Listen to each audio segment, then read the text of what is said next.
Assalamualaikum warahmatullahi wabarakatuh. Boleh dengar insya-Allah. Clear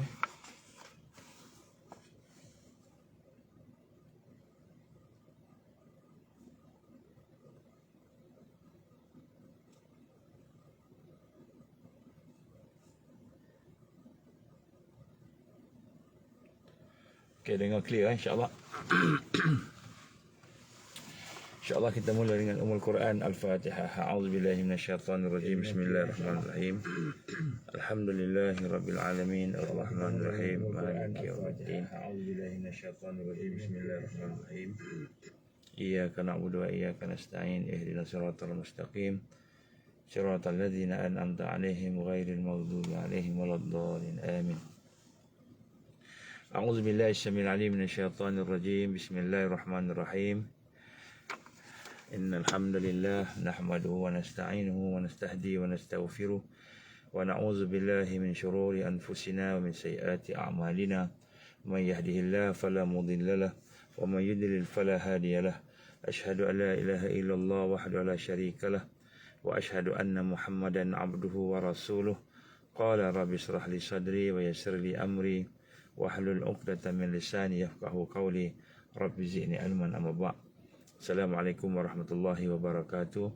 Alhamdulillah, kita bersyukur kepada Allah Subhanahu Wa Taala diberikan kesempatan pada tengah hari ini untuk sama-sama kita berkumpul. InsyaAllah saya berada di belakang masjid dan alhamdulillah insyaAllah nanti masih lagi di luar dan insyaAllah mudah-mudahan bila dah habis ni kita akan boleh solat berjemaah teruslah insyaAllah.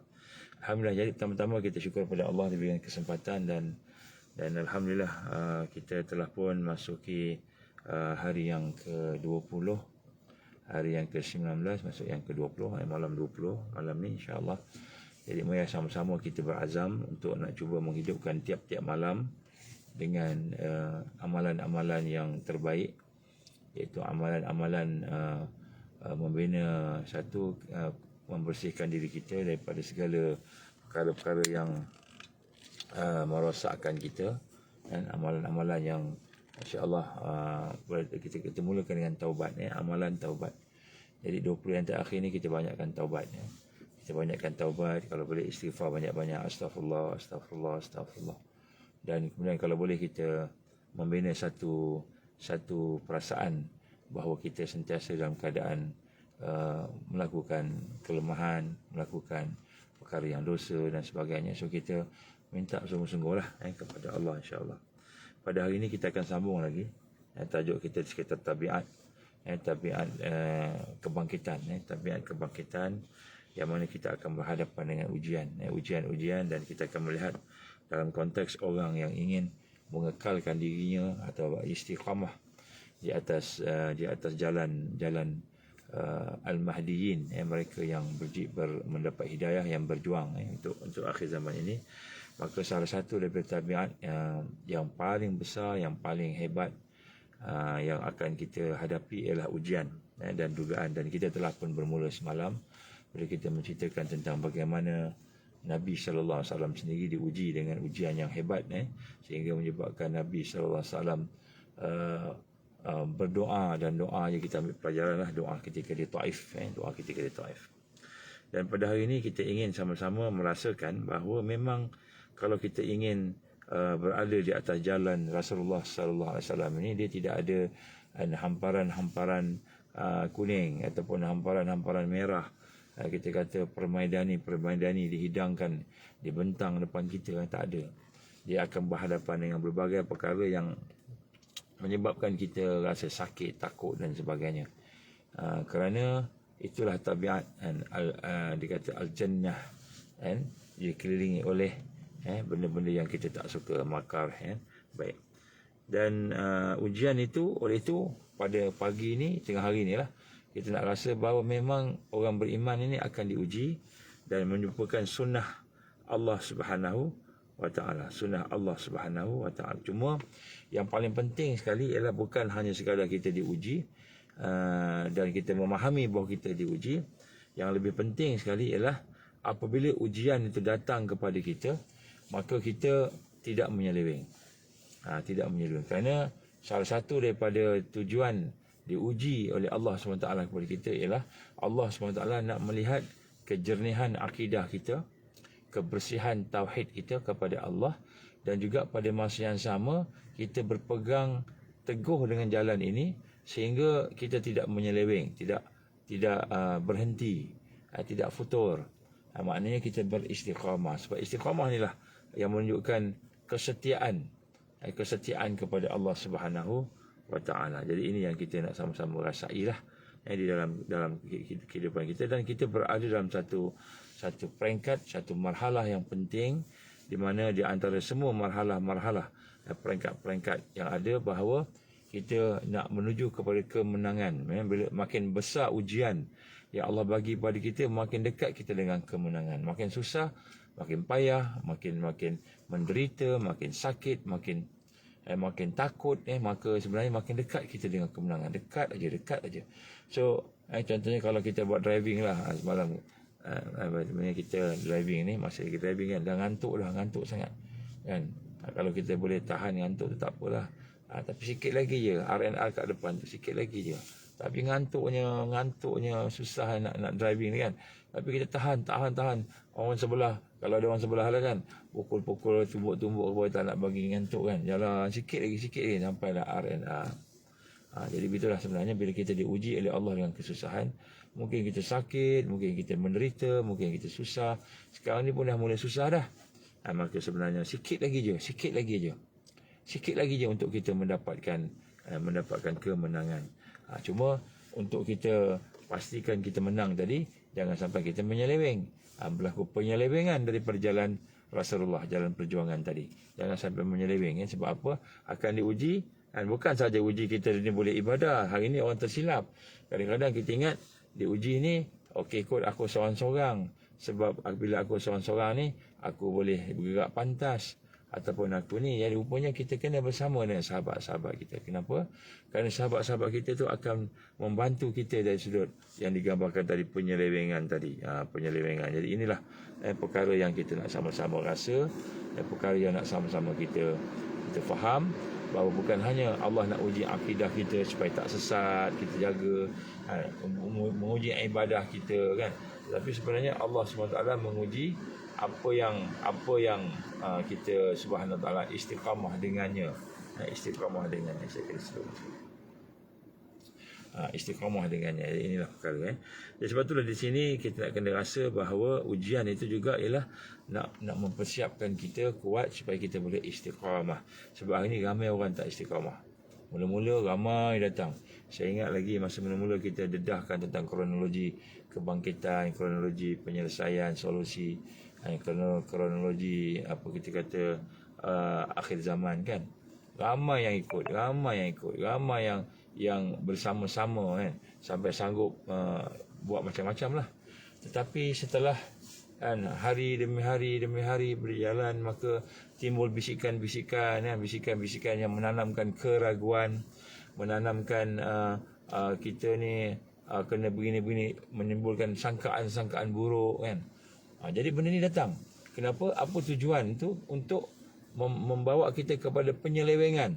Dia nak suruh kita terseleweng dari perjalanan kebangkitan. Ini yang berlaku sekarang. Jadi kita ingat kita dah beribadah, kita dah jaga akidah, kita ingat kita dah tahu dah ada ilmu, dah tahu tentang musuh siapa dan sebagainya. Tapi rupanya kan kita tak boleh istiqamah dengan jalan jihad, dakwah dan tarbiyah, JDT. Kita ingat kita dah duduk dalam JDT dah. Tapi kita tidak ada sahabat yang bersama, tidak ada kepimpinan yang bersama, tidak ada orang yang memandu kita, memimpin kita, yang menjadi satu model. Sahabat-sahabat kita menjauh sahabat kita ingat kita dah okey dah kan, kita cari orang lain untuk nak menjadikan sebagai panduan kita, orang yang nampak hebat di sekitar, tapi rupanya kosong dari sudut ilmu penyelesaian. Tak ada penyelesaian, dia cuma ikut arus saja. InsyaAllah. Dan sebab itulah kita nak kena faham bahawa salah satu daripada ujian di akhir zaman ialah bagaimana kita nak mengelakkan daripada penyelewengan. Sebab tabiat dakwah ni memang dipenuh dengan kesusahan, cabaran. Allah berfirman dalam suratul Ankabut, ahasiban nas an yutraku an yaqulu amanna wa hum la yuftanun. walaqad fatanna allazina min qablihim falya'lamanna Allahu allazina sadaqu wa la ya'lamanna al-kadzibin. Apakah manusia itu menyangka bahawa kamu ini akan berkata kami telah beriman, cukup kata saya dah beriman, saya dah kenal Allah sebagainya, sedangkan wahum la yuftanun, sedangkan kepada mereka itu tidak lagi diuji, tidak lagi mendapat fitnah. Sesungguhnya kami telah uji orang-orang yang terdahulu, dan maka sesungguhnya Allah mengetahui siapa yang benar dan Allah mengetahui siapa yang dusta. Jadi Allah Taala nak menunjukkan kita memang benarlah kalau orang tu masuk syurga dapat redha Allah, dia betul-betul benar. Kalau orang tu masuk neraka dapat murka Allah, dia betul-betul dusta. Dan kemudian dalam ayat yang lain Allah tegur kita. Yang tadi kata kamu beriman ke, tapi kamu belum diuji. Yang kedua ni am hasibtum an tadkhulul jannah walamma ya'tikum masalul ladzina khalau min qablikum massathum ba'sa wad-dharra wa zulzilu hatta yaquluna ar-rasul wal ladzina amanu ma'ah mata nasrullah ala inna nasrullahi qarib. Allah gambar-gambar di kita. Yang kedua ni, apakah kamu sangka kamu akan masuk syurga? Dah buat ni, dah buat amal tarawih, witir, baca Quran, kamu masuk syurga ke? Sedangkan kamu belum diuji lagi. Kamu belum diuji lagi, dan telah diuji oleh Allah SWT orang yang sebelum kamu. Allazi khalau min qablikum, sebelum kamu ini, yang mana mereka diuji dengan kesusahan. Matsahumul ba'sa wad-dharra, dengan kesusahan, dengan kecelakaan. Tubuh badan diseksa, harta benda disita, dirampas, dan wazulzilu, hati-hati mereka digoncang. Sehingga di kalangan Rasul dan orang-orang bersama yang menyatakan mata nasrul minallah, mata nasrullah. Mana, bila nak sampai pertolongan Allah, bila Allah nak tolong ni. Jadi maknanya sampai peringkat rasul-rasul ataupun dah sampai peringkat orang-orang yang mengatakan bila nak sampai pertolongan Allah. Jadi ini semua adalah merupakan satu perkara yang akan berlaku, dan kita dah cerita dah semalam secara umum mukadimahnya. Dan salah satu benda yang kita nak kena betul-betul mengetahui ialah bagaimana Allah akan uji kita dengan seluruh yang ada pada diri kita. Kalau itu kita tengok diri kita kan, apa yang kita sayang, apa yang kita takut hilang daripada hidup kita, itulah yang akan Allah uji. وَلَنَبْلُوَنَّكُمْ بِشَيْءٍ مِنَ الْخَوْفِ وَالْجُوعِ وَالنَّقْصِ مِنَ الْأَمْوَالِ وَالْأَنْفُسِ وَالْثَمَرَاتِ وَبَشِّرِ الصَّابِرِينَ. Jadi Allah gambarkan apa? Dan sungguh-sungguhnya kami akan uji kamu dengan sebahagian daripada ketakutan, al-khawf wal-ju', dengan kelaparan, wa naqsim minal amwal, dan dari sudut kekurangan, dirampasnya harta, disekatnya harta kamu, wal anfusi was samarat, daripada jiwa-jiwa kamu, hati kamu tadi, dan juga dengan tanaman-tanaman kamu, buah-buahan kamu. Sampaikanlah wabasyiris sabirin, tapi di sebalik ujian-ujian itu sampaikanlah orang yang sabar tadi berita kegembiraan. Jadi kita kena sabar. Jadi ujilah macam mana pun, Allah uji macam mana pun keadaannya, lapar ke, dahaga ke, Allah uji dengan ancaman ke, ketakutan ke, ya Allah uji dengan tanaman-tanaman, dengan jiwa kita, maka wabasyiril sabirin, beri berita gembira kepada orang-orang yang sabar. Dan inilah kita digambarkan oleh Allah SWT bagaimana kita akan diuji tadi. Maka dalam sirah Rasul sallallahu alaihi wasallam ada di kalangan sahabat-sahabat yang mati kerana berhadapan dengan ujian, ada yang mati. Jadi mungkin ada di kalangan kita yang akan ada meninggal dunia. Jadi kita kena rasalah, mungkin suami kita ke, isteri kita ke, anak-anak kita ke, keluarga kita ke, ada mungkin yang akan meninggal dunia. Sama ada ditangkap ataupun dituduh, dikata sesat, dia kata orang ni orang yang menyeleweng, macam-macam lah akan dituduh, ditimbulkan keraguan-keraguan. Nanti kita bincang pula bab keraguan dan kepercayaan. Saya akan bincang satu tajuk khas tentang itu saja, di mana di situ akan berlaku penyelewengan. Jadi apabila kita berlaku, kita ni melihat balik kepada apa digambarkan tadi, kesusahan zaman Rasul sallallahu alaihi wasallam. Contohnya Khabbab bin Al-Arat radhiyallahu an, dia telah diganggu, diseksa, kemudian diburu, kemudian nak dibunuh pula. Betul berlaku pada keluarga Yasir sendiri dan isterinya Sumayyah telah ditikam, disula, dibunuh. Jadi begitulah juga berlaku kepada sahabat-sahabat yang lain. Dan Rasul sallallahu alaihi wasallam menyatakan kepada kita tentang bagaimana keadaan keluarga Yasir tadi, keluarga Yasir, anak isterinya, sabrun ala Yasir. Nabi tengok keluarga Yasir kena seksa sebagainya, Nabi kata sabarlah wahai keluarga Yasir. Jadi sebab itulah pada tengah hari ini saya nak beritahu sama-sama apa yang dipesan oleh para ulama kita, apa yang dipesan oleh Rasulullah SAW, bahawa memberi ingatan kepada kita apabila kita berada di atas jalan kebangkitan ini, jalan tajdid ini, jalan di atas jalan para duaan ini. Jadi kita akan berhadapan dengan ujian berlanjutan, ujian yang berterusan. Sekarang ni mungkin adalah sikit-sikit yang bertambah-tambah, dan sehingga kita akan berhadapan dengan kemuncaknya. Dan kan apakah kita akan mundur? Ini soalan dia. Soalan yang saya nak tanya kepada diri saya sendiri dan sahabat-sahabat sekalian. Bila ujian makin satu ujian, adakah kita akan mundur? Akan futur? Jadi ini soalan. Sebab ujian itu adalah sebenarnya nak membina kekuatan kita, sebut semalam. Membina kekuatan kita. Membina kemampuan kita, kematangan kita. Tetapi kalau kita tidak dapat membina, setiap ujian kita tak belajar, setiap ujian kita ikut aja, terus tanpa kita hubungkan dengan Allah, hubungkan dengan tabiat jalan kebangkitan dan sebagainya, maka kita akan gugur. Sebab tu kita hari ini nak kena rasa bagaimana apabila diuji itu, maka mungkin dengan penjara, dengan seksa, dengan disingkir, diboikot, dengan sebagai perkara itu, adakah kita akan mundur? Maka Allah SWT gambarkan, wabasyiris sabirin, berilah kabar gembira kepada seseorang itu, tentang sabarnya dia dengan ujian tadi. Baik, kita akan tengok pada hari ini sikit dan masa yang ada ni untuk kita melihat sikit tentang beberapa kesilapan yang dilakukan oleh mereka yang berada di atas jalan kebangkitan, jalan dakwah, jalan tarbiyah, jalan jihad ini, apabila dia berhadapan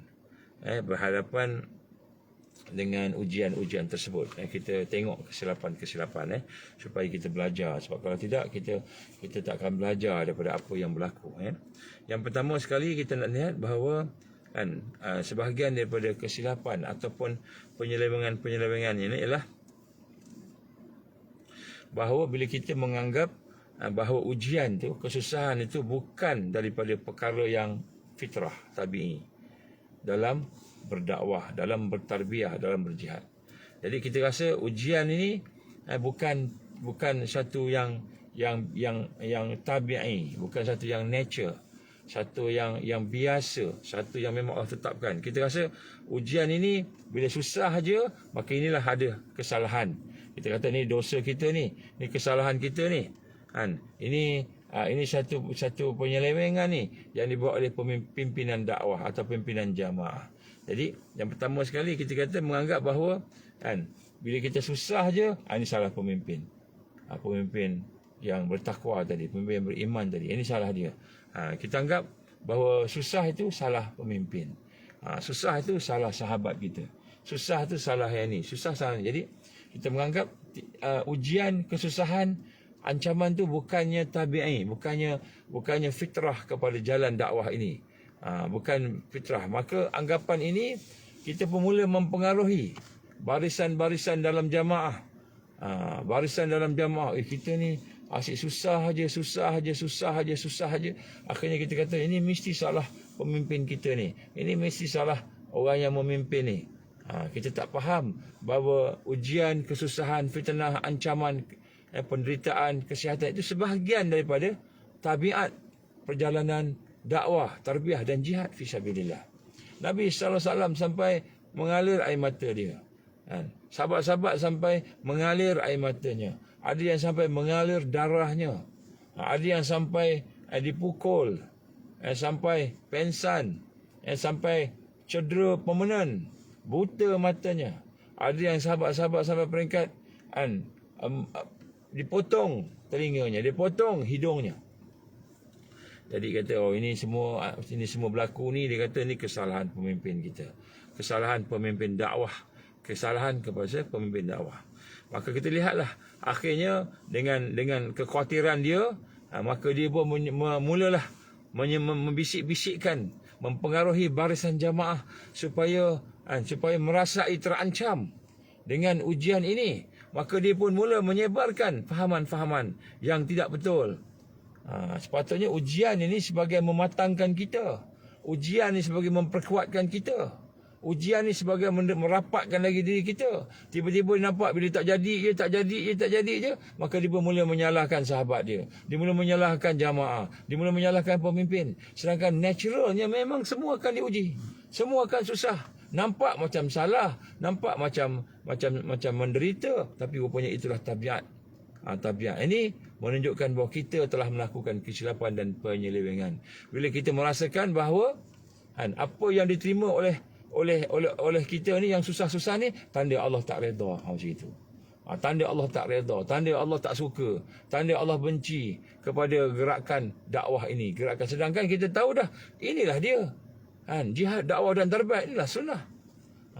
Seolah-olahnya kita mengatakan bahawa apa yang Rasulullah sallallahu alaihi wasallam hadapi dulu, kesusahannya, kepayahannya, penderitaannya, sampai dia mati syahid, pembunuhannya, diboikot, apa yang dihadapi oleh para mukminin, para sahabat Nabi sallallahu alaihi wasallam, gangguannya, penyiksaannya, semuanya hasil daripada kesalahan yang terbit daripada Rasulullah SAW, yang terbit daripada sahabat-sahabat. Ini penyelewengan.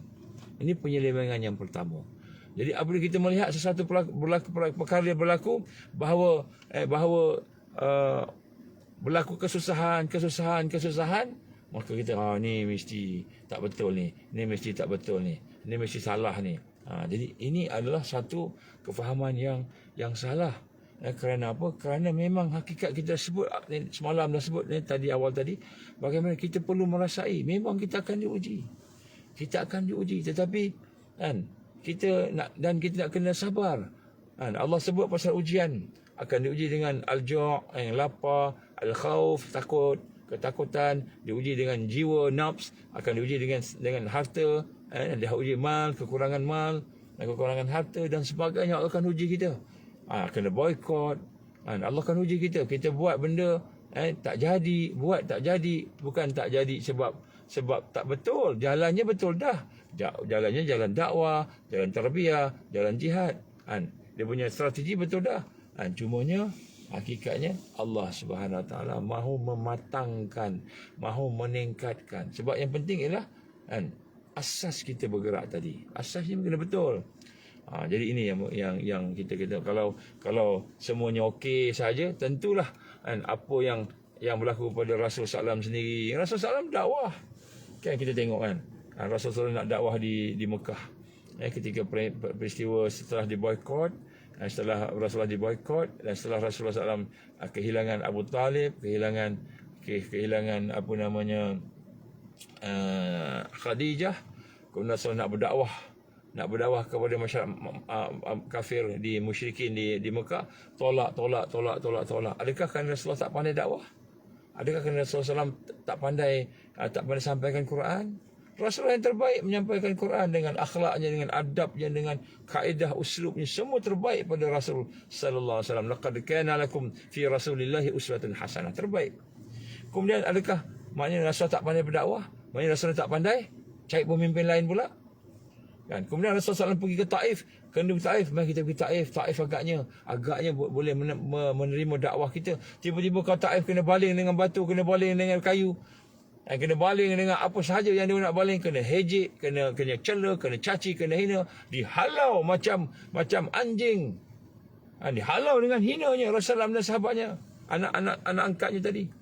Adakah kerana Rasul tak mampu, tak pandai, tak tahu? Bukan kesilapan Rasulullah pun. Tetapi itu semua adalah sebahagian daripada perkara-perkara yang dirancang, yang disusun oleh Allah Subhanahu Wa Taala supaya Rasul sallallahu alaihi wasallam lebih tertingkat lagi. Maka selepas daripada kena semua tu, maka Rasulullah angkat tangan, ya Allah, kepada Engkau lah aku mengadu, ya Allah, kepada Engkau lah aku meminta, ya Allah, sesungguhnya dhaifnya aku, lemahnya aku tak mampu, ya Allah, berhadapan dengan berbagai-bagai perkara tersebut. Maka sungguh-sungguh ya Allah, Rasulullah minta. Engkau telah berikan aku kepada manusia begini yang zalim dan sebagainya. Aku tak kisah ya Allah, tak apa, asalkan kau tidak murka dengan aku. Nabi doa, minta lahir doa yang macam tu. Rayuan Nabi, permohonan Nabi, munajat Nabi sallallahu alaihi wasallam kepada Allah Rabbul Jalil. Jadi ini bukanlah kerana Nabi tak pandai, bukan kerana Nabi tak tahu. Kalau Nabi tahu, Nabi tak pergi, baik Nabi pergi tempat lain, contoh. Tapi Allah susun Nabi supaya berhadapan dengan peristiwa Taif, berhadapan dengan peristiwa di Mekah, di Mekah musyrikin menghalau dia, mengancam dia, nak membunuh dia. Menyusun di boykot, kena boykot pula tu, kena duduk di tempat-tempat yang sembunyi-sembunyi, rumah Arkam bin Abi Arkam, jauh daripada rumah orang lain, dalam keadaan susah dan sebagainya. Kerana Allah SWT nak mengajar bahawa sesungguhnya berada di atas jalan perjuangan, dakwah, tarbiyah dan jihad ini adalah merupakan satu jalan yang sunnahnya penuh dengan sesuatu yang tidak disukai oleh nafsu, tidak disukai oleh manusia yang nak senang aja, nak mudah aja. Oh, kita boleh masuk TV. Kita hari ni dakwah kita telah diterima. Kita boleh masuk TV, boleh jauh duduk dalam TV, duduk dalam radio, keluar mudah saja. Nak cakap apa pun boleh cakap. Padahal yang dicakap, yang didakwah, yang mudah tu ialah mereka yang hanya mengikut skrip yang dikendaki oleh sistem jahiliah. Bila kita cakap skrip yang diikut oleh sistem jahiliah, memang dia nak bagus, dia suka. Kerana kita ada musuh. Pada masa yang sama, Allah nak mendidik kita, meningkatkan diri kita. Itu nombor satu. Jadi nombor satu, kita tak rasa ujian-ujian tu adalah merupakan memang tabiat. Memang tabiatnya sebenarnya begitu. Nombor dua, penyelewengan yang berlaku ialah apabila ujian-ujian itu menggoncangkan kepercayaan. Menyatakan kepada kita, yang pertama sekali tadi ialah kita salahkan pemimpin. Nombor satu, salahkan pemimpin, salahkan orang yang sahabat-sahabat kita, salahkan macam itu. Nombor satu. Nombor dua, kesilapan, penyelewengan yang berlaku bila Allah uji ialah menggoncangkan kepercayaan kita dengan memperkatakan bahawa apa yang berlaku ujian itu kita salah, jamaah salah, ataupun kita kata kita tak betul kan. Kalaulah kita berada pada hak, nescaya Allah akan tolong kita. Tiba-tiba kata ini Allah tak tolong ni, Allah biarkan ni. Saya minta maaf, saya sebut. Kadang-kadang ladang rakyat ni susah, kita susah, air tak ada, apa tak ada, semua ni semua masalah-masalah ni Allah tak tolong kita ni. Macam tu keluar bisikan-bisikan, ni siapa punya ni, apa sebab keluar bisikan. Allah tidak menolong kita. Kalau kita hak, tentu Allah mudahkan. Ambil air mudah, nak tanam pokok, tanam semua okey kan. Jadi aja, tak ada penyakit, tak ada apa, semua elok aja, tentu Allah tolong kita. Dan dikata ini kerana kesalahan kita, kita tak berada di atas al-haq sehingga Allah menolong kita. Ini satu penyelewengan, satu kesilapan. Kerana kesalahan kita lah, maka musuh Allah mendapatkan kekuatan lebih daripada kita. Kita tuduh pula begitu. Jadi sikap begini akan menimbulkan keraguan, dan pengaruh-pengaruh ini akan menjala kepada anggota-anggota sahabat-sahabat yang lain. Dan inilah fahaman yang salah, yang bagaimana yang telah kita jelaskan. Kalau di atas tadi disalahkan pemimpin, yang kedua disalahkan jalan pula. Tak betul ni. Maka rupanya apa yang disebut itu semua adalah daripada satu perasaan bahawa dia tidak yakin dengan qada dan qadar Allah. Allah nak bagi satu kemenangan di Gaza. Kalau Gaza ni kan, sampai sekarang kita kata susah hidupnya, susah. Berapa tahun Palestin susah ni? Bukan sehari dua, bukan setahun dua, berpuluh tahun kan. 1948, 2028 ni cukup 80 tahun. Cukup 80 tahun Palestin kena sebagainya kan. Jadi kita kata ini tak menang-menang, lawan kalah ni semua tak betul ni, jihad tak betul ni, dakwah tak betul ni, tarbiyah tak betul. Maka kita berkata kita tidak berada di atas jalan betul. Maka kalau kita berada dalam betul, tentu Allah mudahkan bagi menang. Maka inilah satu penyelewengan. Dan yang lebih membahaya tadi, dengan pemikiran yang demikian, hati yang rasa demikian, maka dia mempengaruhi pula sebahagian anggota sahabat-sahabat yang lain, sehingga kefahaman ini telah menyebabkan berpecah pula. Saya nak bacakan sedikit statement ataupun kita kata kenyataan yang dikeluarkan oleh orang yang bertanggungjawab ke atas penyiksaan yang berlaku kepada jamaah Ikhwanul Muslimin daripada Jabatan Persik yang telah dikeluarkan pada 1965. Dan sesungguhnya pemerintahan Jamal Abdul Nasir berada di atas jalan Al-Haq. Nampak? Jadi akan keluar besok, Dajjal datang. Kadang-kadang orang kata, inilah yang betul ni Dajjal ni. Tapi tak cakap Dajjal, yang betul ni pemimpin ni. Ni lah betul ni, one world government ni betul, one world religion ni betul. Yang betul ni Dajjal ni, yang betul ni betul ni semua. Kamu ni diseksa, diboykot, kamu ditangkap, dianiaya, kamu ni berada dalam keadaan yang susah. Nak buat ni semua susah, maka kamu salah. Padahal yang dikatakan susah dan salah itulah al-haq. Sebab tu digambarkan la tazalu ta'ifah min ummati zahirina al-haq.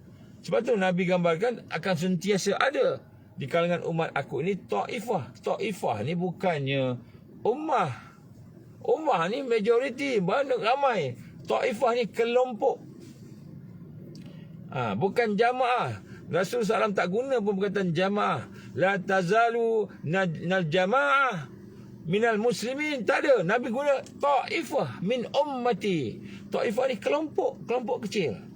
Kelompok begitu. Kan? Kelompok kecil.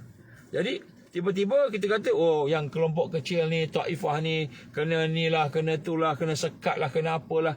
Nak jawah pun tak ada tauliah, nak cakap pun tak boleh. Semua pakai tak boleh belaka. TV memang tak boleh masuk, radio memang tak boleh cakap. Kan? Jadi nak sebut kat sini, ni tak betul. Maka kita pun cakap, ni pun macam ni nak buat ni tak betul. Keputusan yang dibuat pun tak betul. Akhirnya kita menyalahkan sahabat-sahabat kita, menyalahkan kefahaman kita, fikrah tu pula disalahkan pula kerana dia tidak sanggup berhadapan dengan ujian-ujian tersebut.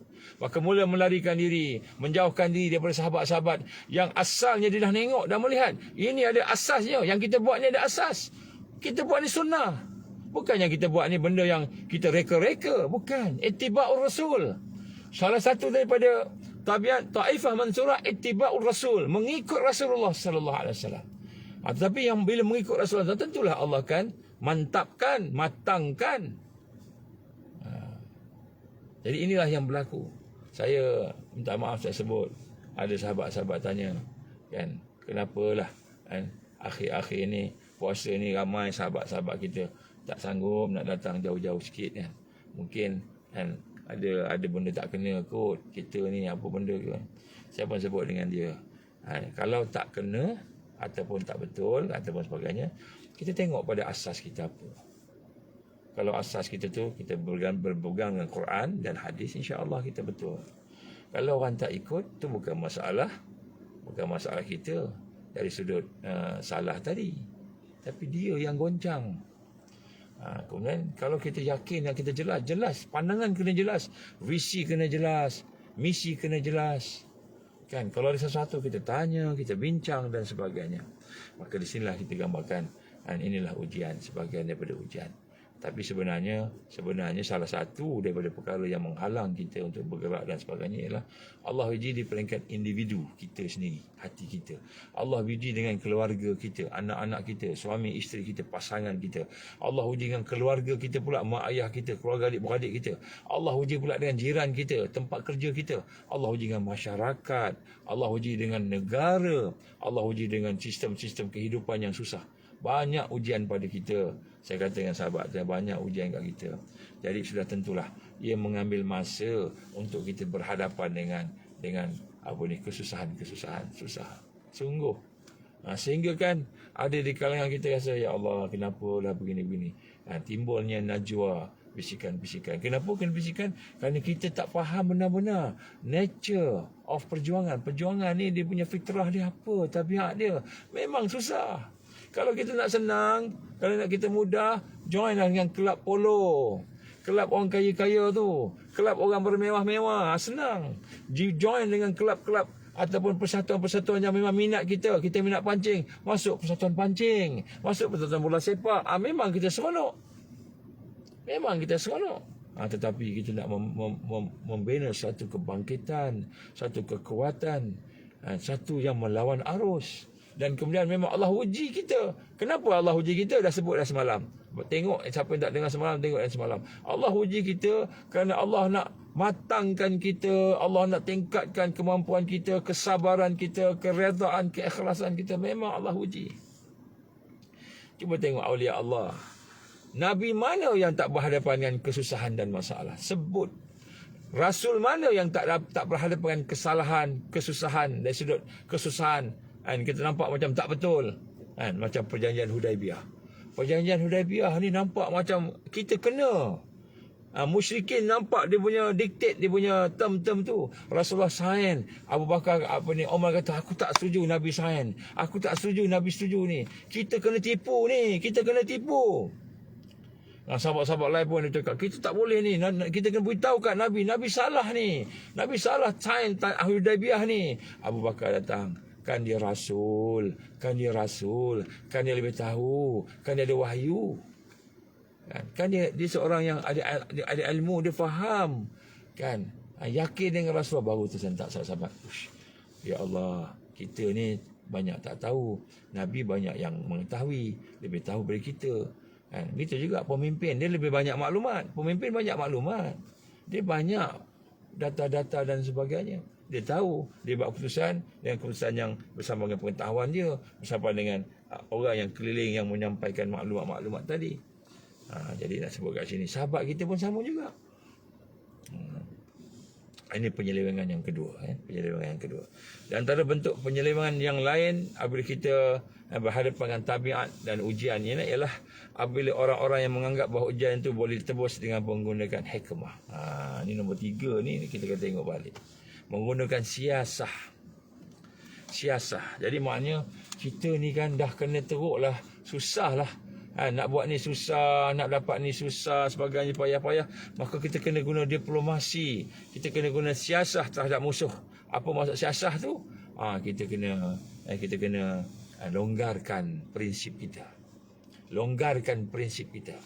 Kita kena boleh terima perkara-perkara yang kita pegang, tak apalah. Kita terimalah benda-benda macam itu. Ikut dia tak apa. Maka kita terlibat dengan diplomasi. Maka berlakulah apa yang berlaku, fahaman yang menyeleweng ini, kerana musuh tidak akan berhenti menyerang. Dia akan serang.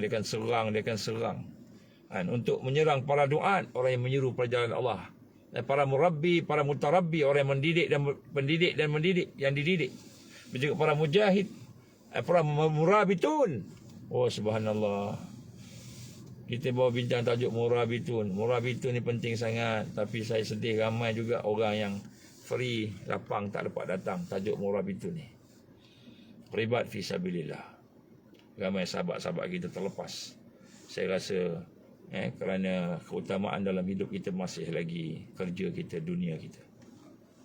Sebab itu dalam konteks strategi kita kena ada pusat dan markas. Jadi kita tengok hari ni ada kalangan sahabat saya, siapa yang faham lah. Kan, tajuk murabitun ni sangat penting. Kita dah bincang dan kita tak buka secara semua orang macam itu. Jadi di sinilah kita lihat orang yang tak faham ini tentang tabiat ujian ini, tak faham tentang fitnah, kesusahan dan sebagainya itu, maka dia kata marilah kita bekerjasama dengan musuh. Sedangkan apa Allah sebut dalam Quran, suratul Qalam, a'udzubillahi minasyaitonirrajim, waddu law tudhinu wa fayudhinun. Dan mereka nak sangat kamu ni berlonggar-longgar. Nak sangat kamu ni supaya menggadaikan prinsip pegangan. Menggadaikan prinsip-prinsip. Nak tegakkan Islam tadi. Tapi boleh menggadaikan prinsip berlonggar-longgar. Waddu law tudhinu fayudhinun. Memang mereka nak kita longgarkan prinsip kita, pegangan kita. Kita ni susah ni, nak buat ni susah. Kalau kita jadi ahli politik ni bagus ni, kita dapat ni. Bila cakap dengan ahli politik pula, dulu kita nak mempertahankan rakyat, mempertahankan Islam, menegakkan Islam sebagainya. Bila kita cakap ini benda ni merosakkan rakyat ni bioweapon sebagainya, cakap dia tak boleh. Kita kena tahankan kerajaan yang ada ni supaya sebab kita dah ada kat dalam ni. Kalau kerajaan jatuh, kita jatuh. Kita pertahankan kerajaan, menggadaikan prinsip kita.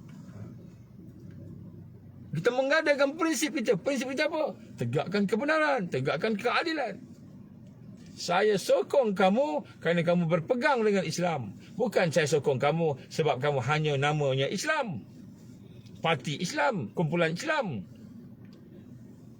Saya menyokong kamu sebab prinsip yang dipegang. Inilah hakikatnya. Jadi kadang-kadang bila kita rasa susah sangatlah nak kena bentuk ni, kita tak apalah, kita berlapang dada lah dengan musuh-musuh. Maka kita bersama dengan musuh. Maka dah cair dah. Pegangan tu dah jadi cair dah. Prinsip jadi cair dah habis. Surah Mumtahanah ayat 2. A'udzubillahi minasyaitanirrajim. Ini semua teguran Allah pada kita. In yasqafukum yakunu lakum a'daan wa yabsutu ilaikum aydiyahum wa alsinatahum bisu'i wa waddu law takfurun. Ingat kita nak berlonggar-longgar dalam prinsip tak boleh kita gadaikan. Ni Allah sebut apa ni? Dengar sungguh-sungguh. Ni ayat Allah. Jika mereka dapat menawan kamu, kita ingat kita boleh berlapang dada dengan dia, berlonggar-longgar. Susah ni sangat kita masuklah politik, susah ni sangat kita join lah apa yang dia orang buat sebagainya, jadi geng dia, join club dia sebagainya. Susah sangat kita longgar, tak apalah, longgarkan sikit prinsip kita, longgarkan sikit apa yang kita nak. Ingat Allah sebab apa? Jika mereka dapat menawan kamu, nescaya mereka akan jadi musuh-musuh kamu. Hari ini nampak macam boleh diplomatik, siasah, boleh bergabung, boleh buat sama-sama, boleh tolong-menolong. Sebab apa? Kita dah gadai prinsip kita. Kita ingat bila kita gadai prinsip kita, kita boleh bersama dengan musuh. Musuh akan tolong kita. Tak, Allah kata jika mereka boleh kalahkan kamu, tawan kamu, mereka akan jadi musuh kamu dan mereka akan hulurkan tangan-tangan, lidah-lidah mereka kepada kamu dengan kejahatan. Dia akan bagi kepada kamu kejahatan. Dan mereka mahukan apa? Wawaddu law takfurun. Mereka nak kamu kufur. Itu je musuh. Jadi sebab itulah penyelewengan yang ketiga ni, kita ingat bila susah nak bekerja, susah nak apa, Allah bagi susah, bukan Allah bagi habis. Allah bagi susah, bukan Allah tak suka kita. Allah bagi susah, Allah nak matangkan kita, nak tingkatkan kekuatan kita, nak buktikan kesabaran kita, istiqamah kita. Dulu ramai-ramai pakat datang, betul gotong royong, sama-sama buat. Kan? Sekarang kan ada bisik-bisik kata, ni siapa punya ni? Ni siapa punya ni? Kita buat ni untuk siapa ni? Ada individu ke? Ada siapa-siapa ke yang jadi ketua, jadi tuan punya sini? Kita ni buat untuk orang ke? Orang tertentu ke? Dapat ke? Dah mula keraguan-keraguan. Kemudian lepas tu timbul pula perasaan, susahlah, kita kena join lah kelab-kelab ni.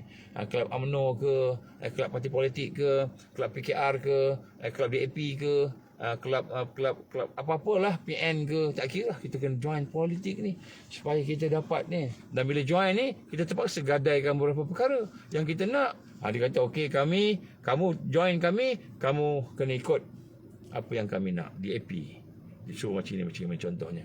Semua kita pakat kena ikut belaka. Tergadai. Dan memang mereka musuh kita. Yang musuh ni lah. Yang Islam tu tak apa, yang musuh ni. Jadi kita ingat ujian, fitnah itu hanya adalah merupakan satu kesalahan bagi kita. Tak semestinya kesalahan. Kalau kesalahan pun Allah izin berlaku kesalahan dan kesilapan dalam rangka mematangkan dan memperkuatkan lagi gerakan Islam, jamaah Islam, Taifah Mansurah.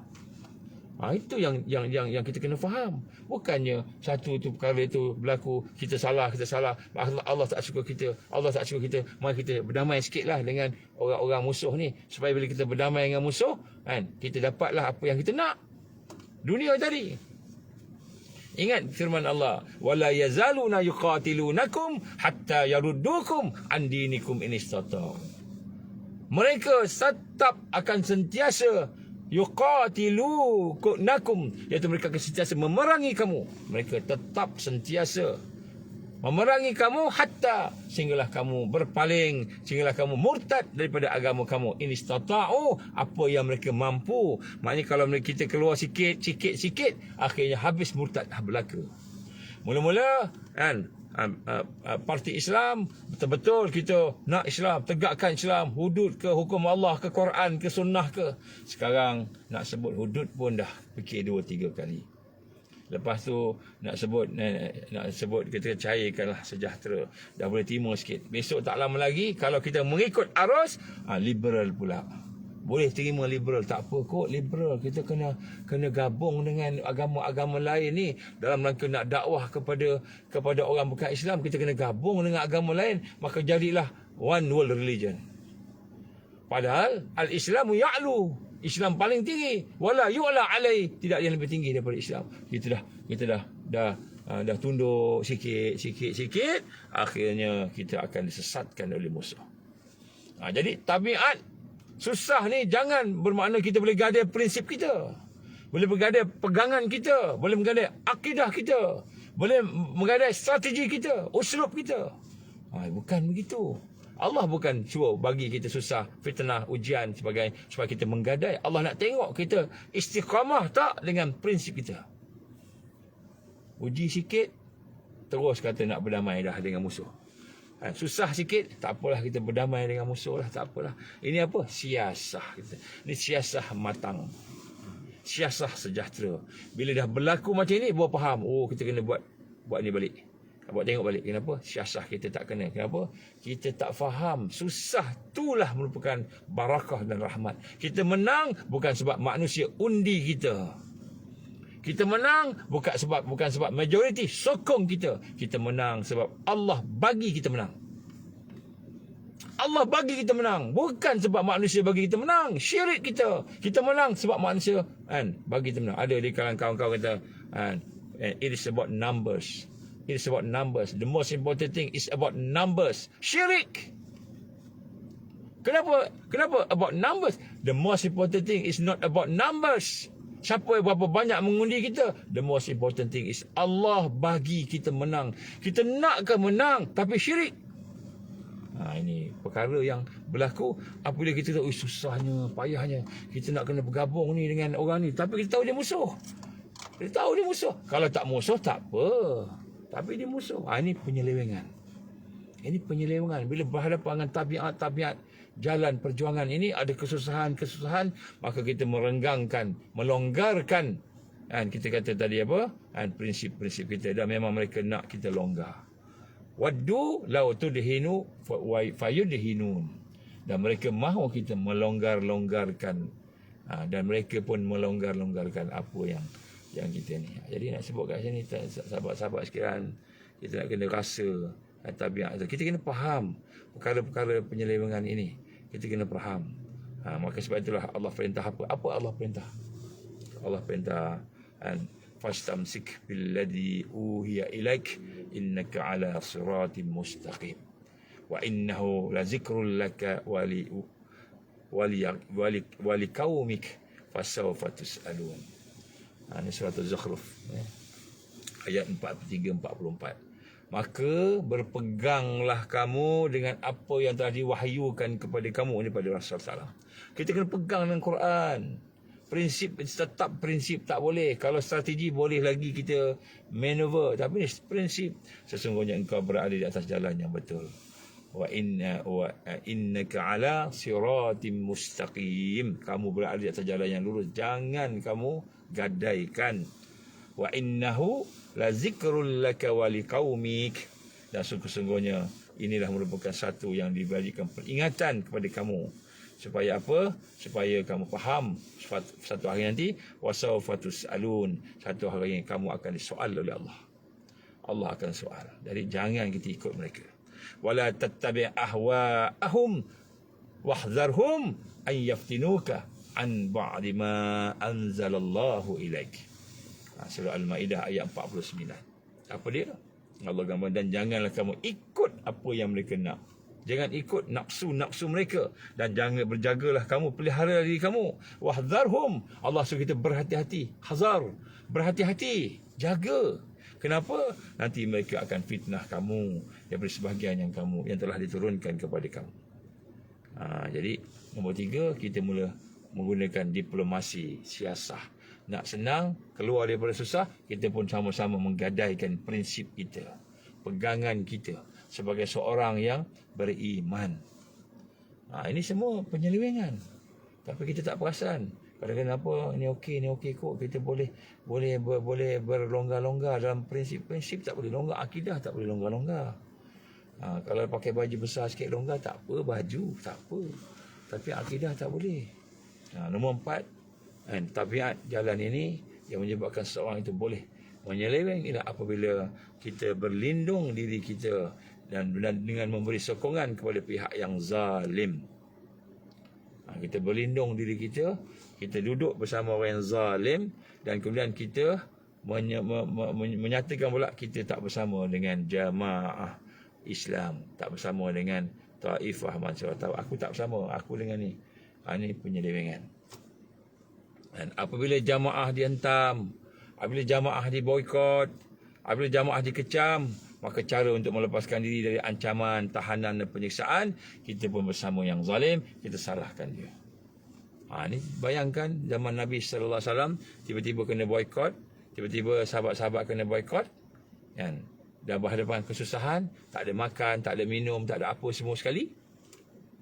Ya, macam-macam tak ada. Kan? Kena ada yang kena seksa sebagainya. Aku tak bersama Muhammad, aku tak bersama Muhammad, aku bersama dengan kamu, aku bersama kamu. Yasir dia seksa teruk, Yasir. Kan dia seksa teruk. Engkau ikut aja agama datuk nenek engkau ni. Engkau ikut aja cakap engkau bersama dengan kami. Mekah tak ikut Muhammad. Ikut aja. Apa kata Yasir? Kata, aku bersama dengan Muhammad Rasulullah sallallahu alaihi wasallam. Walaupun kau ambil nyawa aku, dibunuh dia. Dibunuh Yasir. Depan sahabat-sahabat. Yasir dibunuh. Sumayyah pun sama juga. Yasir menjadi laki-laki pertama dibunuh. Sumayyah menjadi perempuan pertama dibunuh. Syahid.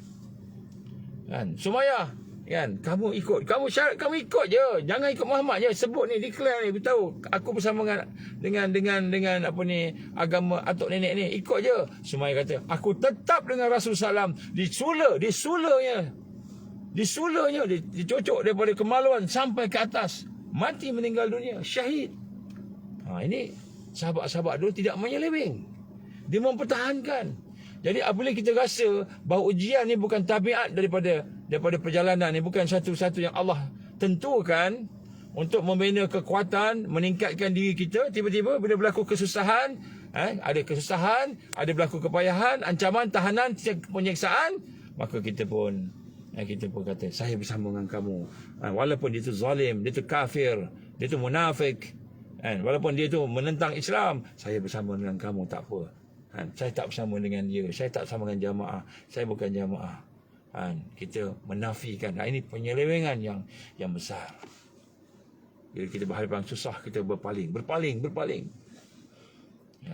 Inilah yang dikehendaki, kita berpaling. Maka apakah yang sepatutnya? Landasan asalnya lah kita mesti sabar. Wajib sabar. Duduk di atas jalan kebangkitan ni wajib sabar dan menanggung segala kepayahan, tugas, teguh pendirian, dan meninggalkan perkara yang mereka nak. Tidak menolak sahabat-sahabat, tidak menolak jamaah dan jalannya. Tidak menunaikan janji. Sebab dia akan berjanji, dia akan kata, okey, kamu ikut bersama kami, kamu bagi keterangan pada dia, ceritalah, buat ceritalah, reka ceritalah, ni penjahat lah, ni sesat lah, apa ni ajaran dia, begini-gini lah, contoh-contohnya. Kamu buat macam ni, cakap kat mahkamah supaya kami dapat tangkap dia, supaya kami dapat seksa dia, sampai kami dapat gantung dia, tembak sampai mati, ketua kamu, ulama kamu, pemimpin kamu. Maka kita pun cakap dia, yang Arif, saya mengaku dia buat ajaran sesat, dia nak melawan kerajaan Malaysia, dan sekian. Buat berita, kenapa nak bersama dengan zalim, pemimpin zalim. Maka kita akan ditinggalkan oleh Allah Subhanahu Wa Taala. Hidup kita dengan istidraj. Hari demi hari Allah bagi nikmat, makin maksiat. Makin habis akhirnya kita akan hidup bersama-sama dengan kafirun, munafikun. Wa'iyazbillah min zalik. Ini semua bermula daripada yang pertama saya sebut tadi. Sebab tu kita tabiat kebangkitan di akhir zaman ni memang satu perkara yang akan membawa kepada kesusahan. Tetapi bila kita melihat kesusahan itu sebagai satu yang bukan fitrah, bukan daripada Allah, maka kita akan menyeleweng. Kita tak nampak bahawa itu adalah kasih sayang Allah. Ini masalah ni, ancaman ni adalah merupakan salah satu cara Allah nak bersihkan diri kita. Salah satu cara Allah nak tingkatkan diri kita, matangkan diri kita. Dan kita berhadapan dengan tentera Dajjal. Nampak ni memang tak benar ni. Maka tiba-tiba kita mengkhianat kepada pimpinan kita. Kita mengkhianat kepada orang alim kita, ulama-ulama kita. Kita mengkhianat kepada sahabat-sahabat kita. Maka pada ketika itulah Allah akan putuskan hubungan kita dengan iman. Wa'azubillah min zalik. Jadi sebab itulah pihak musuh memang akan sentiasa menuntut supaya kita ni buat demikian.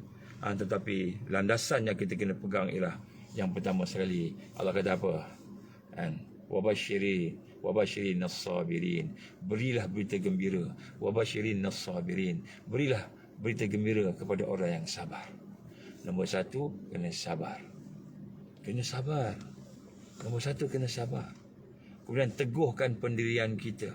Kita tidak menunaikan apa sahaja yang diminta oleh musuh, oleh orang yang zalim. Supaya apa? Supaya tertegaknya Islam, panji Islam. Kan, mungkin kita kena seksa, mungkin kita kena tangkap, mungkin kita kena bunuh. Tapi mati kita, sakit kita, ancaman kita tadi, bendera Allah tertegak. Hukum Allah tertegak. Hukum Allah tertegak. Dan Islam tertegak. Maka Allah janjikan apa? Bagi mereka yang berjuang tadi, Allah akan hapuskan dosanya. Tidaklah setitis darah yang menitik di atas bumi ini daripada kalangan mereka yang berjuang perjalanan Allah, melainkan Allah hapuskan semua dosa dia. Semua dosa yang kita buat Allah habiskan, Allah ampunkan, dan Allah menaikkan darajat mereka. Apa dia? Apa saja amalan yang dia pernah buat, Allah akan bagi pahalanya berterusan sampailah ke pada hari kiamat. Maknanya kalau dia ada 50 tahun daripada sekarang, maka 50 tahunlah dia punya pahala berjalan. Seolah-olah sembahyang bangun malam sepanjang malam, seolah berpuasa sepanjang hari, seolah membaca Quran sepanjang masa, seolah dia bersedekah setiap ketika. Semua pahala berjalan sampailah dia berhadapan dengan Allah dalam keadaan darjatnya telah dinaikkan Allah. Bukan saja mati, diampunkan dosa Allah. Dan Nabi kata apa? Hadis Sahih Muslim, dinaikkan darjatnya sehingga bertemu dengan Allah dalam keadaan bersama dengan Rasulullah sallallahu alaihi wasallam dan Jannatul Firdaus. Allahumma inna nas'aluka ridhaka wal Jannatul Firdaus. Allahumma inna nas'aluka ridhaka wal Jannatul Firdaus. Allahumma inna nas'aluka ridhaka wal Jannatul Firdaus. Susah ke senang? Dan dia akan susah bila kita tak proses iman kita. Bila kita tak proses iman kita, tak meningkatkan iman kita, susah. Tetapi bila kita bersama iman, bersama taqwa, bersama dengan pimpinan, bersama dengan alim ulama yang salih, yang sahih, bersama dengan sahabat-sahabat kita yang ikhlas, yang salih, maka Allah akan bantu kita berhadapan dengan segala tribulasi tadi. InsyaAllah kita akan bersama dalam Jannatul Firdaus. Ini perkara yang berlaku. Penyelewengan, kita ingat, oh ini susah ni, kita kena bersama dengan dia ni, kita bersama dengan orang yang zalim ni, kita kena bersama dengan ni. Kalau tidak, nanti kita dapat bantuan, kita dapat geran, tak dapat ini, tak dapat itu, tak dapat dunia. Kita ingat, oh kalau kita, sedangkan sebenarnya yang bagi kita geran, yang bagi kita hidup, yang bagi nyawa pada kita ni Allah. Sekarang kita seolah-olah orang yang zalim tu, dialah yang bagi nyawa kat kita, dia yang bagi kesihatan kat kita, dia yang bagi kemenangan kat kita.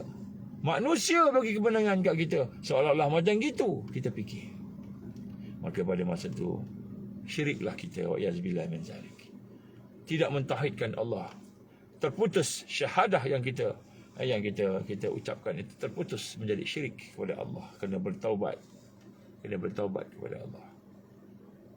Bila kita merasakan ada makhluk yang lebih hebat daripada Allah, malahan kita declare pula. Declare. Yang nombor 4 ni, penyelewengan, declare. Saya tidak bersama dengan jamaah muwahhidin ini yang mentauhidkan Allah. Saya tidak bersama dengan jamaah ini, taifah ini. Kenapa? Saya bersama dengan Tuhan. Declare, isyhar. Tuhan tu siapa? Yang menegakkan sistem jahiliyah, yang menegakkan sistem kekufuran. Maka pada masa itu kita telah putuskan ikatan syahadah kita, kerana kita telah mengiktiraf Ghairallah, ghairal Islam, sebagai kita, sistem kita. Tetapi kita telah meninggalkan, membuang perjuangan Islam. Ini bahayanya kalau kita tak faham tabiat dakwah, tabiat tarbiyah dan jihad fisabilillah, tabiat kebangkitan di akhir zaman. Kita rasa tak apalah, aku bersama dengan baca Quran dah boleh, bagi sembahyang masjid boleh, semua boleh. Kita rasa okey dah, padahal itu semua dalam satu suasana yang dikelabui oleh jahiliah tadi. Inilah yang berat, terlalu berat. Terlalu berat. Tapi kita lihat sini bagaimana hebat macam mana pun penyiksaan, tanggungan yang berat tadi. Maka kita nak kena rasa bahawa di situ ada hikmah. Kita kena berazam, fa iza azamta fatawakkal 'ala Allah. Maka kamu dah berazam, pegang sungguh-sungguh Quran, hadis ni, pegang JDT ni, jihad dakwah tadi, pegang betul-betul. Sungguh-sungguh ni sunnah Nabi sallallahu alaihi wasallam. Pegang sungguh-sungguh, dia uji macam mana pun, kita pegang, maka ada hikmah. Allah akan bagi hikmah. Maka Allah akan memberi kepada kita kekuatan. Tetapi sekiranya kita menyeleweng dengan kita memilih jalan mudah, kan, maka kita bimbang, kita akan tewas. Sebab itulah kebangkitan ditegakkan di atas azam, dan orang yang memiliki keazaman bukan ditegakkan di atas pengecualian dan orang-orang yang berkecuali. Kita kata saya dikecualikan daripada perjuangan ni, saya boleh sama dengan tu. Kalau bersama dalam rangka kita nak min khilal ni, sama-sama kita nak tu, tak apa. Sama-sama nak kita nak melihat sesuatu, ada tugasan, tak apa ni, kita pergi duduk sana, kita bersama di hati kita, akidah kita, pegangan kita. Ya, kenapa? Hanya kerana takut diuji, hanya kerana takut dipenjarakan, hanya kerana takut diseksa, maka kita tinggalkan orang-orang yang beriman. Ini tribulasi yang keempat yang kita kena faham.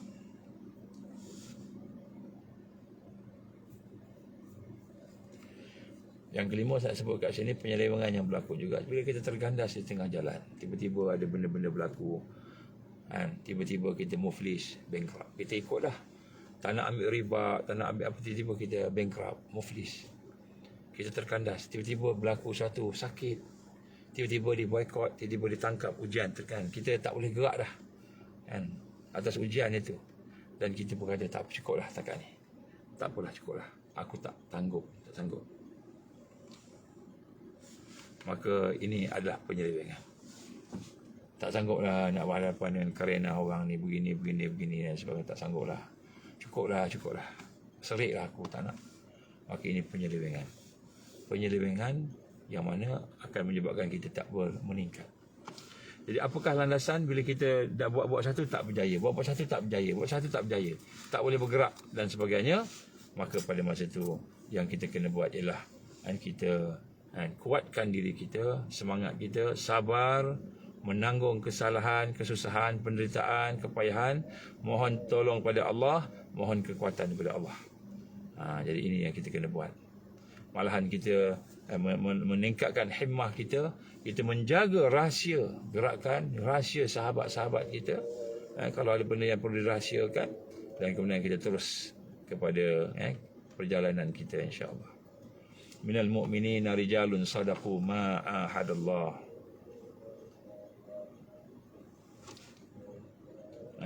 Minal mu'minina rijalun sadaqu ma ahadallah alaih. Faminhum man qada nahbahu wa minhum man yantazir wa ma baddalu tabdila. Di antara mukminin ada laki-laki dan menepati janji mereka dengan Allah. Maka ada di antara mereka yang gugur syahid, dan ada yang masih menunggu tapi mereka tidak berubah, tak berubah. Ahzab. Saya kalau baca ayat ni Ahzab ayat 23 ni, saya teringat sahabat-sahabat saya yang dah syahid fisabilillah, yang ada di atas kapal, yang ada di tempat-tempat masing-masing di Palestin, dan sebahagian bila diserang di Syria. Kawan-kawan kita yang duduk kat kampung yang baik-baik, tak apa, tiba-tiba masuk tentera ISIS terang bunuh. Saya baca ini, saya teringat. Di kalangan mukmin, di kalangan orang beriman, ada laki-laki yang menepati janji mereka. Maka ada di antara mereka yang gugur syahid, dan ada di kalangan mereka yang masih nunggu-nunggu, tetapi mereka tidak berubah. Wa ma baddalu tabdila. Dan tidaklah ada pada mereka itu perubahan. Di sini kita lihat bagaimana keadaan Allah meminta kita yang asalnya jangan berubah. Tetap, sebab tu kita kena yakin dengan perjuangan. Apa dia perjuangan? Akidah tadi. Dia punya sunnah tadi. Sunnah apa? JDT. Pegang sunnah tu. Pegang. Yang lain-lain projek semua mesti berasaskan JDT juga. Kita tak kira projek ekonomi ke, projek ladang ke, projek apa. Semua asalnya jihad, dakwah dan tarbiyah. Mesti itu asas dia. Bila lari daripada itu, habis. Jadi bila dah berpegang dengan prinsip-prinsip perjuangan tadi, and Allahu ghayatuna, Al-Quran dusturuna, Ar-Rasul qudwatuna, Al-Jihad fi sabilillah sabiluna, Al-Mautu fi sabilillah asma amanina. Allah matlamat kami, Al-Quran perlembagaan kami, Ar-Rasul contoh kami, pedoman kami, perjuangan jihad perjalanan Allah jalan kami, mati syahid di atas jalan Allah adalah tertinggi-tinggi cita-cita kami. Kita pegang dengan prinsip-prinsip perjuangan, 5 perjuangan ini dengan JDT sebagai asasnya, sebagai dia punya operational dia, asas kepada operasinya, maka kita dah betul lah. Yang tak betul apa? Bila Allah uji kita, tiba-tiba kita rasa ujian itu tak patut ada. Oh, kita ni patutnya senang aja ni. Kita buat benda semua senang. Rupanya kita silap kat situ. Maka yang lebih membuat kesalahan, bila kita pun mengajak sahabat-sahabat kita, kawan-kawan kita meragui JDT pula. Meragui projek-projek yang kita dah bincang sama-sama daripada awal lagi. Meragui solusi yang telah ditunjukkan contoh oleh Rasulullah sallallahu alaihi wasallam, meragui. Kita pula cakap macam-macam gini. Akhirnya Allah akan tarik kita sikit. Kita nak pilih jalan apa lagi, sahabat-sahabat sahabiah sekalian? Nak jalan apa lagi kita nak? Ada jalan lain yang lebih baik daripada jalan Islam? Siratal mustaqim ada lagi kah? Kalau ada, maka tentulah Rasulullah SAW akan tunjukkan contohnya. Tapi tak ada. Inilah jalannya. Satu-satunya jalan. Tak ada jalan lain dah. Maka kita kena sabar. Kita kena teguhkan diri kita. Kita kena hadapi dengan sepenuh iman. Minta pertolongan pada Allah Subhanahu wa ta'ala. Barulah insya-Allah kita akan ada kekuatan. Jadi insya-Allah saya ingat kejap lagi dah masuk zuhur dah. Dah mula bunyi Al-Quran dibacakan. Insya-Allah mungkin kita akan sambung lagi lah dengan perkara-perkara, sebab dalam ujian Allah ni, tabiat ujian Allah ni, dia bukan hanya sekadar uji kita supaya kekal dengan kebaikan, tetapi Allah uji kita supaya kita istiqamah. Jadi kita nak pastikan kita istiqamah. Macam mana boleh istiqamah atas jalan ini? Kita tidak menyeleweng. Bila menyeleweng, maka kita akan terputus. Kita akan tertinggal. Tidak ada siapa pun yang rugi. Kita rugi. Bukan orang lain rugi, kita rugi. InsyaAllah.